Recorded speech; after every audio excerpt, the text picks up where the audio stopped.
that when we look at the Quran, look at any story, we always see ourselves as the heroes. We see ourselves as Musa alayhi salam. We see ourselves as the Prophet sallallahu alaihi wasallam. We see ourselves as Sayyidina Bilal and Sayyidina Abu Bakr and all this stuff like that. But the reality is that when Allah gives us these stories, Allah wants us to look at all the characters in the story and make us reflect that you could be like any of these people. So you have to be careful. So Allah subhanahu wa ta'ala clarifies this. First, so He quotes them, وَقَالُوا إِنَّ نَتَّبِعِ الْهُدَى مَعَكَ وَتُخَطَّفْ مِنْ أَرْضِنَا. Allah says, so they say, if we follow guidance, we'd be swept from our lands, we'd be plucked from our lands, we would lose all of our power. Number 6 is giving true advice. And this is also a very sensitive topic where nowadays we are influenced by the algorithm, and not only as us influenced, we get influenced by people that are in the algorithm. We see, as I said earlier, in our Instagram or TikTok or YouTube or Facebook feeds, we see people and we're impressed by them. But also, unfortunately, our scholars and our students of knowledge sometimes will fall into this trap as well, where they become impressed, they want to impress other people and they want to get following, and so they give advice according to how people want to hear it and not say the truth. Even though they might have al-ilm, but they aren't giving true knowledge and true advice. How wealthy is Qarun? Allah doesn't give us numbers. He doesn't give billions of dollars. He doesn't say how many riyals or dinars. He gives a few lines, but they paint such a vivid picture. Qarun was so wealthy that Allah says that the keys to his treasures, not just treasure, multiple treasures, just the keys of it, the people that would hold the keys, they would hold it on their back. The Arabic is letanu. Their bodies would bend and contort to hold the pressure of the keys. They were so heavy. And then you might say, okay, maybe they were very weak people. Allah says, ulul quwwah, people of incredible strength. And then you'll say, okay, maybe there were a few people that Allah says, or usba, a group of people, 10, 15, 20 men carrying just the keys. And more interesting that Allah says kunuz, multiple treasures. On top of that, Kenz, we can put it in our modern vernacular vocabulary, Kenz is like your saving account. It's not your checking account. It's not what your active business, your active income. Kenz is what you have hidden away for a rainy day. So this is not Qarun's daily money. This is just what he has in his savings. Inshallah, we have to watch out for the Qarun inside of us. What does this mean? As soon as Qarun was given good advice, he immediately said, "Oh, I had this from my own knowledge." Either some scholars differ whether it's knowledge, business knowledge, or it's knowledge of the Torah. That Fir'aun actually made Qarun wealthy because he was so knowledgeable, and he wanted to create this faction amongst Bani Israel. So a lot of scholars say that he actually was someone who memorized the Torah, he was knowledgeable. So you can have religious or dunya knowledge, and you can still be corrupted. And it's really important for us to not have this arrogance. When someone's advising us, we should accept that advice on the truth. And inshallah, the last point, how are Qaruns made in every age? This is also a sensitive point. Fir'aun, as I mentioned earlier in the surah, إِنَّ فِرْعَوْنَ عَلَى فِي الْأَرْضِ, that Fir'aun had incredible strength, and he was ala al, he had dominion over the earth. Even now, if you open your wallet and see your dollar bill, you'll see the pyramids. The pharaohs had such an impact on history that even now, wealth is associated with the pharaohs. Power is associated with ancient Egypt. What they do is that they install their puppets in certain communities. People that are oppressed, people that are weak, people that need money. We look at our current situation. We look at the need for money, how much poverty exists. But then the pharaohs, they'll make someone very, very wealthy. They'll inflate one personality, and what that does is that it makes the public perception go towards the Qaruns and not the Musas. He made a public display. He goes out in full display, in full zina. And then we can also call him an influencer in this way, because what he does is that he knows that when he goes out and what he wears, his entourage, the gold that he has, his cavalry, his men, he knows that this is going to influence people, and people that are weak in Iman, they're going to look at him and they're going to be awed by him. And this is exactly what happens. Allah encapsulates this. Allah says that, Allah quotes the people who were of weak faith, those that saw Qarun's display, they saw him with all this money. And again, I just said earlier that Bani Israel were an oppressed and enslaved nation. They were enslaved, so when they saw this much money, it was money that they could never imagine, never dream of. So they saw this and they said, we wish we had what Qarun has. He is the epitome of real success. Qarun is, in the capitalistic sense, he is the definition of success. He has the money, he has the men, he has the entourage, he has the kunuz, the treasures. Bismillahir Rahmanir Rahim. Alhamdulillah. نحمده ونستعينه ونستغفره ونعوذ بالله من شرور أنفسنا ومن سيئات أعمالنا من يهده الله فلا مضل له ومن يضلل فلا هادي له وأشهد أن لا إله إلا الله وحده لا شريك له وأن محمدا صلى الله عليه وسلم عبده ورسوله. قال الله تعالى في كتابه العزيز بعد أعوذ بالله من الشيطان الرجيم يا أيها الذين آمنوا اتقوا الله حق تقاته ولا تموتن إلا وأنتم مسلمون. وقال الله تعالى واتقوا الله الذي تساءلون به والأرحام إن الله كان عليكم رقيبا. وقال الله تعالى يا أيها الذين آمنوا اتقوا الله وقولوا قولا سديدا يصلح لكم أعمالكم ويغفر لكم ذنوبكم ومن يطع الله ورسوله فقد فاز فوزا عظيما. صدق الله العظيم. إن أصدق الحديث كتاب الله وأحسن الهدي هدي محمد صلى الله عليه وسلم وشر الأمور محدثاتها وكل محدثة بدعة وكل بدعة ضلالة وكل ضلالة في النار. رب اشرح لي صدري ويسر لي أمري واحلل عقدة من لساني يفقه قولي أما بعد. So for many of us, we have taken the Quran to become a very ceremonial book. It's a book that we recite in our prayers. It's a book that we hear sometimes in certain functions or in our salawats. But one thing that we've forgotten is that the Quran is really the way that we should look at life. Allah says that it's a huda, it's a guidance for all of humanity. And Allah calls all of us to reflect upon the Quran, to think about the Quran, and to be guided by it.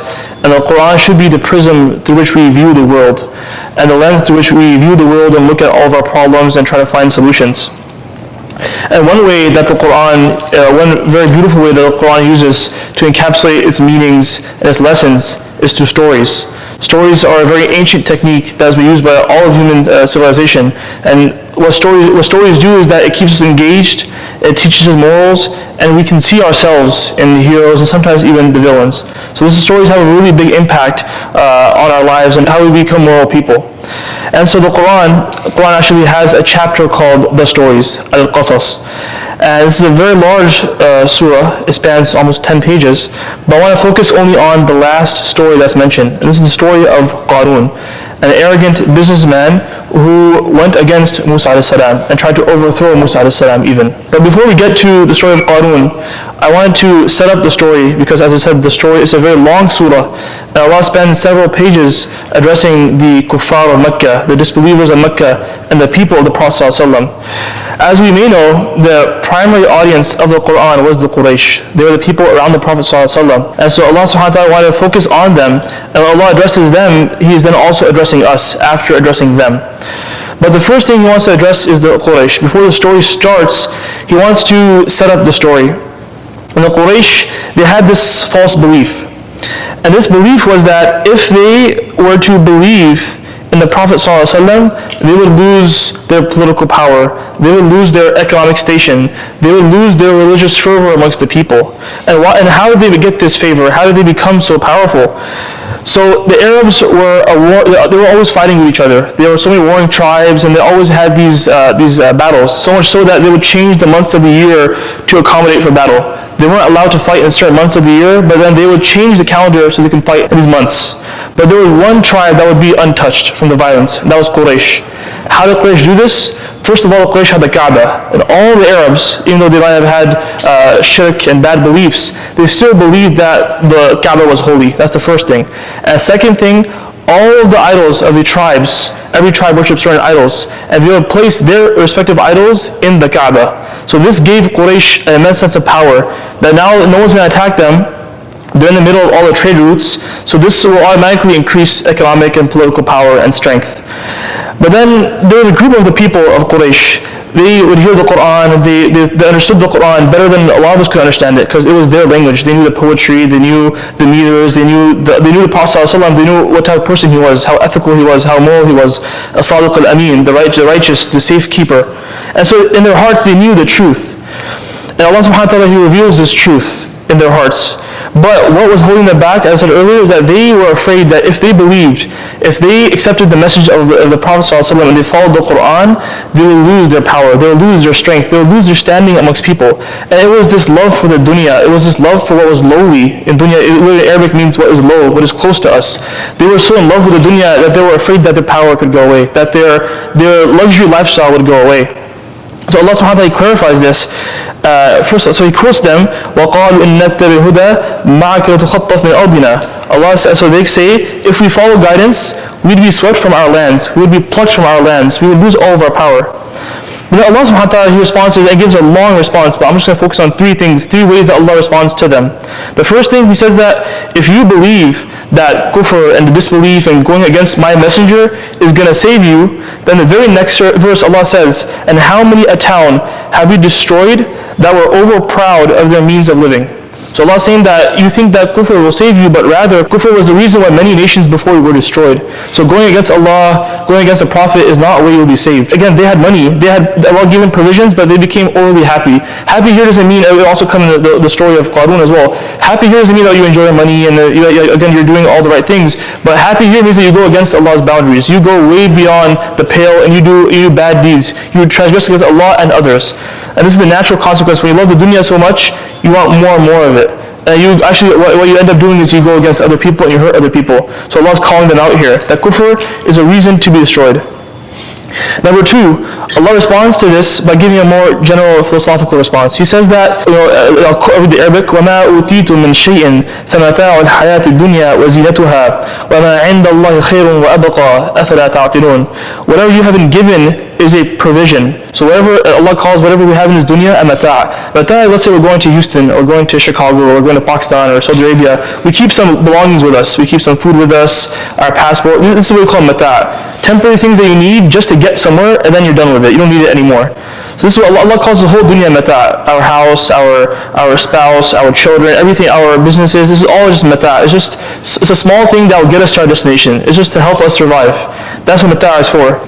And the second thing Allah describes the dunya with is zina, is glitter. It's a glitter, it's a little bit beautiful. We glitter something you put on something to make it a little beautiful, but it doesn't change the reality of it. So we have all these things that we use to make our lives more fancy, but in reality, it's still the dunya is still the dunya. It won't change. But Allah says that Allah clarifies. He says that, but that which Allah has is better and more enduring. Not only is it better than what you have, but let's say something could be better or worse, but if it doesn't last, then it's meaningless. But Allah is saying that what Allah has is not only better, but it will last forever. So this is what you should strive for. And this sets up perfectly for the story of Qarun. So who is Qarun? Qarun was a multi-billionaire. And he was at the pinnacle of wealth.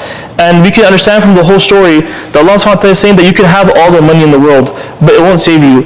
If you go against the Prophet, you go against Allah subhanahu wa ta'ala, your money won't do anything for you. And then before Allah even starts the story, He says, how wealthy is Qarun? Allah doesn't give us numbers, He doesn't give billions of dollars, He doesn't say how many riyals or dinars. He gives a few lines, but they paint such a vivid picture.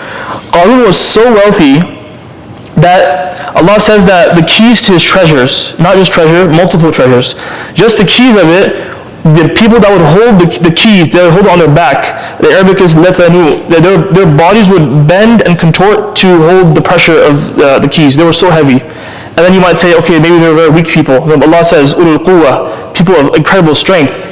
And then you'll say, okay, maybe there were a few people that Allah says, or usba, a group of people, 10, 15, 20 men carrying just the keys.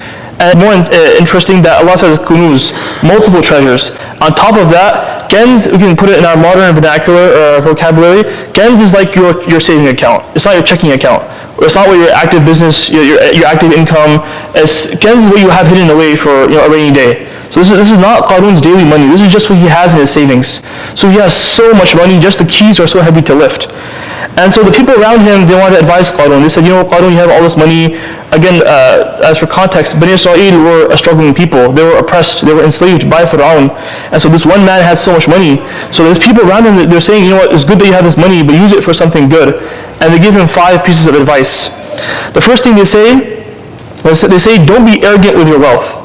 Don't be, as Allah mentioned earlier, don't be wrongfully happy in a way that you are exceeding the boundaries. You're hurting other people. You're furthering the oppression of your own people, and you're helping Fir'aun against Musa alayhi salam. So don't do this. You're wealthy. Use your wealth for good. Second thing, seek the investment of the hereafter. Look long term. So they're using the business language. He's a businessman, and they're telling him, it's good to invest, in property and assets and wealth, but invest also in the future. Invest at Dar al-Akhirah. Invest in that final abode. That's the best return, as Allah said earlier. This is why I mentioned that verse that Allah subhanahu wa ta'ala wants to clarify. Allah wants to clear the wrong philosophy that Qarun has and also that we have. That whatever money we have is going to last forever. But Allah's saying, no, it's going to go away. And these people, are telling him this is going to go away. So invest in what's better. Invest in what's long term. The third advice to give him, don't neglect your share of dunya either. Sometimes we might feel like, wealth is a bad thing. Even during the story, you might feel like wealth is bad and we shouldn't have wealth, we shouldn't pursue wealth. But that's not true. Allah is saying that, or they're telling him that don't neglect your share of the dunya. Have money, enjoy, spend time with your family, go on a vacation, go on trips. That's great. But don't use that money in the wrong way. Do good with that money. Fourth advice to give, be excellent. As Allah was excellent to you. Allah subhanahu wa ta'ala gave you, without counting. Allah gave you so much. So Allah's not asking for all of it, but do the best you can for Allah subhanahu wa ta'ala. Give in charity, be supportive, help the causes for Allah subhanahu wa ta'ala. And number 5, the final advice to give him, don't spread corruption. So how is corruption related with this? It's his own money. But Allah subhanahu wa ta'ala is telling us that when wealth is mismanaged, it affects all of community, it affects all of society, especially in that society where wealth was so scarce. Everyone, and it will come also in the next few lines, that everyone's looking at Qarun because he's wealthy, he has so much power.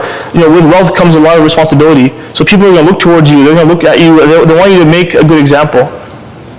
But what did Qarun say immediately, not taking any heed to their advice? He says qala, not even fa or thumma. Those words are used to say that there's some time. But he said qala, he immediately said that this was given to me because of knowledge that I have.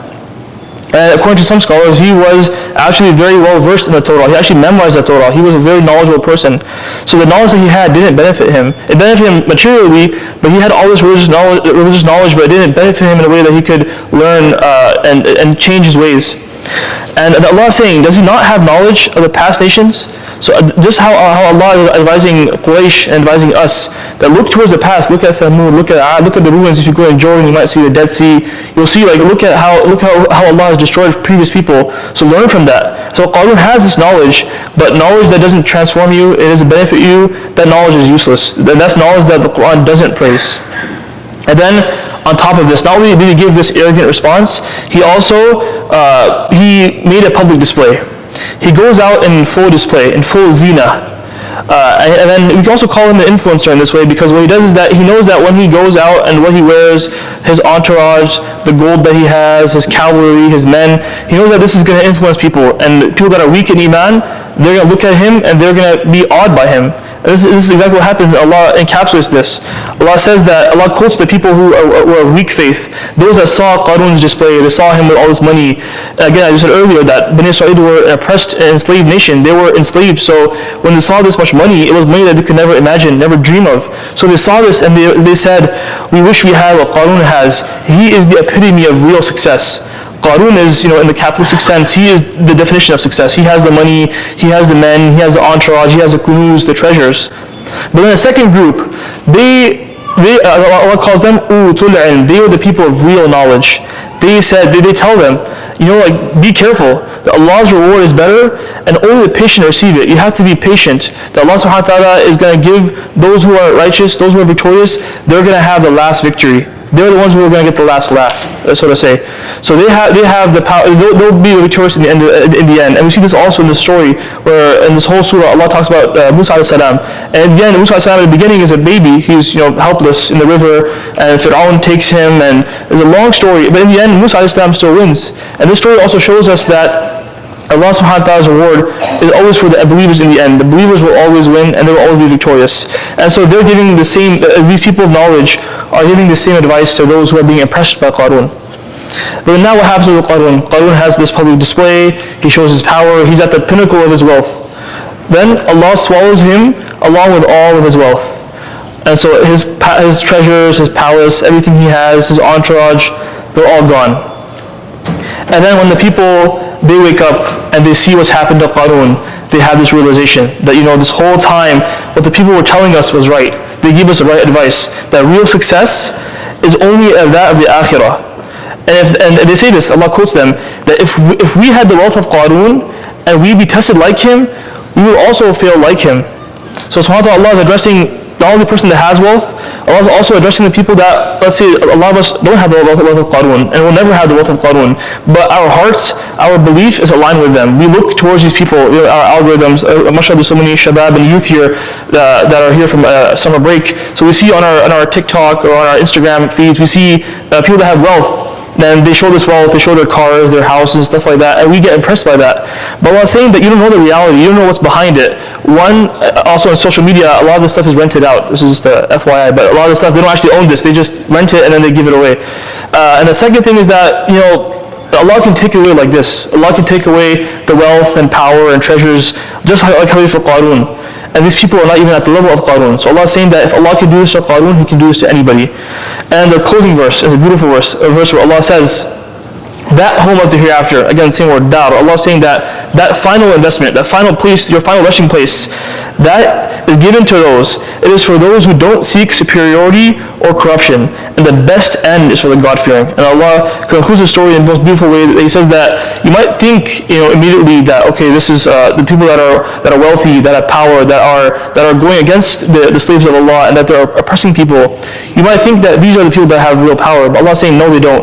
Al-aqibah, wherever al-aqibah comes, the victory, the final matter, Allah always says it for Jannah. That the final matter, whether it's in this life, also the surah, mashallah, there's so much to go through, but even the last verse of the surah, it talks about إِنَّ الَّذِي فَرَضَ عَلَيْكَ الْقُرْآنَ لَرَادُّكَ إِلَى مَعَادٍ. This verse was revealed to the Prophet ﷺ when he was kicked out of Makkah. And he was kicked out of Makkah, and he left Makkah, and he was forced to leave. And there's a very famous saying of the Prophet, when he was leaving Makkah, he turned away with his eyes full of tears. He said, I love you, Makkah, but if it wasn't for your people, I would not have left. He was kicked out of Makkah. But Allah is saying that even you will come back. The story of Musa alayhi salam, the story of Qarun, it's first and foremost for the Prophet ﷺ, it's for Quraysh, and it's for us. That Allah's promise will always come to pass. And it's up to us to have that belief. It's up to us to understand the reality of this world and be of the people of Utul Ilm. Inshallah, there's more benefits from the story. Inshallah, in the second khutbah, I'll share that inshallah ta'ala. أقول قولي هذا وأستغفر الله لي ولكم ولسائر المسلمين فاستغفروه إنه هو الغفور الرحيم.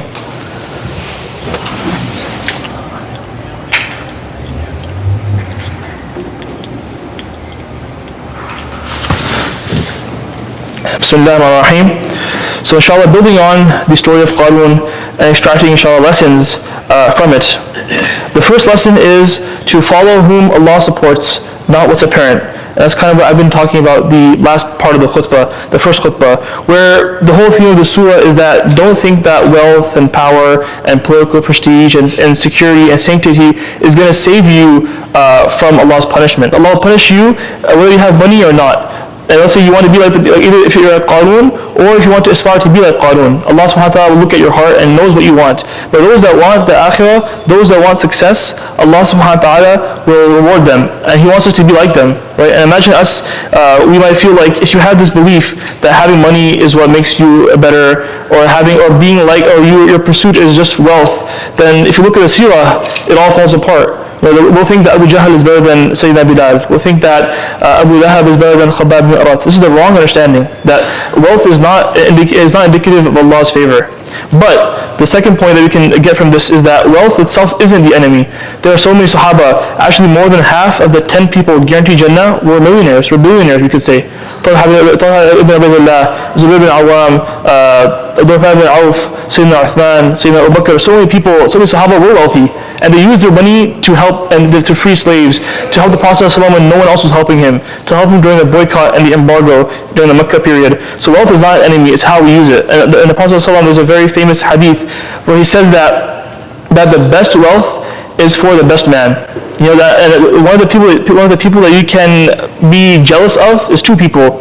One person that has knowledge of the Quran and teaches the Quran, and second is someone who has money and spends it in the path of Allah. That's someone you can actually be, inshallah, in a good sense, be jealous of that person. You want to be like that person. Someone who donates to the masjid, someone who donates towards making Allah's kalima the highest. That is something that's praiseworthy. Number 3, and this is kind of a bit personal, it's going to make us reflect, that when we look at the Quran, look at any story, we always see ourselves as the heroes. We see ourselves as Musa salam, we see ourselves as the Prophet sallam, we see ourselves as Sayyidina Bilal and Sayyidina Abu Bakr and all this stuff like that. But the reality is that when Allah gives us these stories, Allah wants us to look at all the characters in the story and make us reflect that you could be like any of these people. So you have to be careful. Maybe you don't have the power of Fir'aun, but you could become like Fir'aun.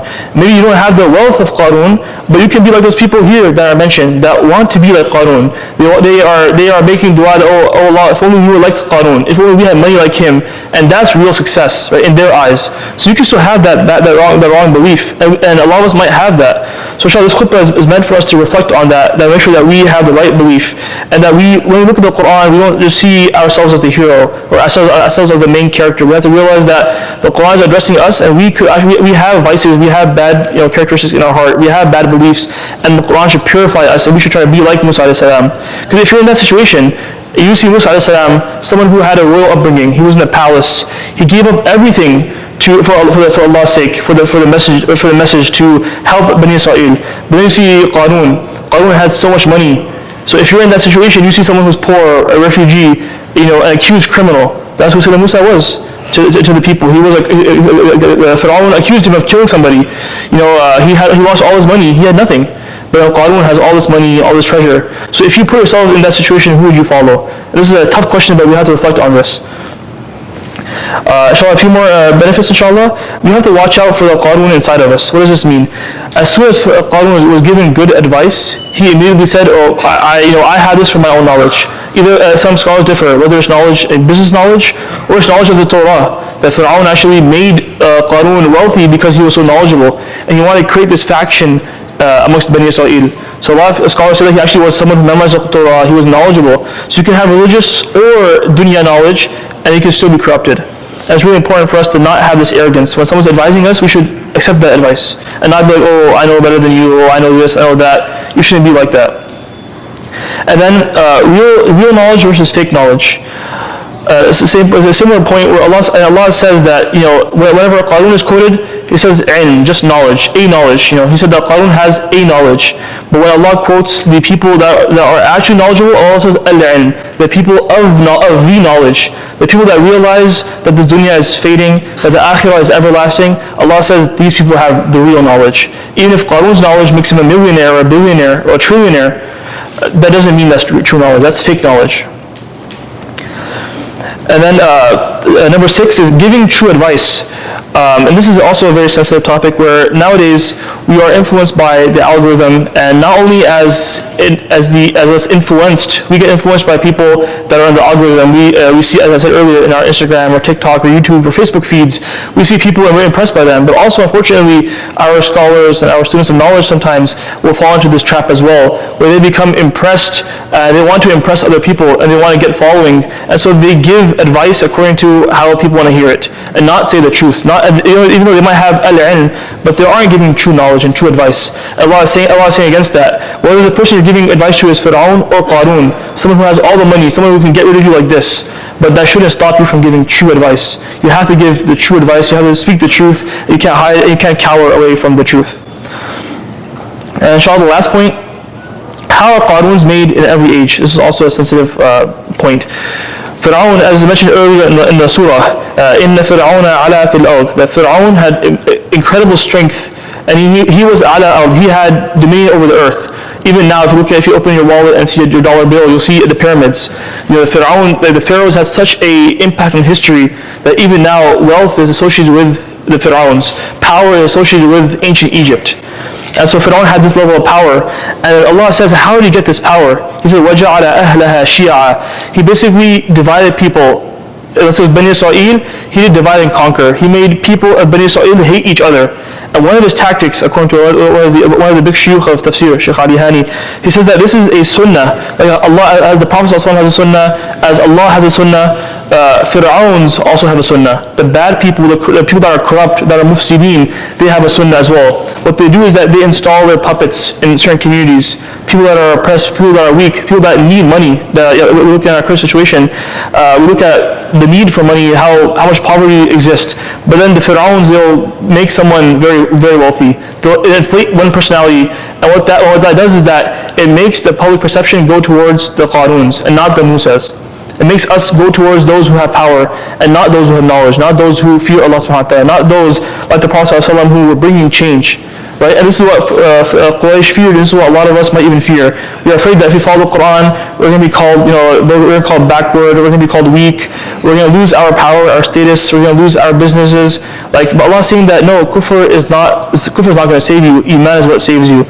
And inshallah, with that we'll conclude, and I hope that this again, so much to do in the surah. That's what I was discussing earlier with somebody else. I have so many notes, but I want to keep it, concise.